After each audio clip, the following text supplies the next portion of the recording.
জামাই ষষ্ঠীর দিন বিকেলবেলা ভাই বোনেরা মিলে একটু ঘুরতে বেরিয়েছিলাম। তো প্রথমেই চলে গেছিলাম আম্রপল্লী রেস্তোরাঁতে। সেখানে অর্ডার দিয়েছিলাম 2 রকমের মিক্সড হাক্কা নুডলস। সেটা খেতে খুবই ভালো ছিল। তারপরে অর্ডার দিয়ে দিয়েছিলাম চিকেন ড্রামস অফ হেভেন, যেটাও খেতে খুবই ভালো ছিল।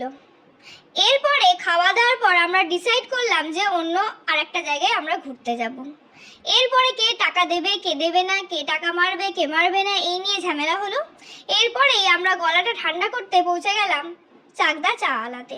সেখানে গিয়ে আমরা অনেকক্ষণ মেনু দেখার পর অবশেষে কোল্ড কফি অর্ডার করলাম।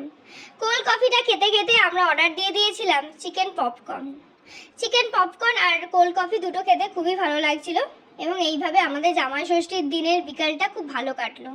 তোমাদের যদি এই ছোট শর্টটি ভালো লেগে থাকে তো অবশ্যই এটাকে লাইক শেয়ার এবং আমার চ্যানেলে অবশ্যই সাবস্ক্রাইব করে দেবে।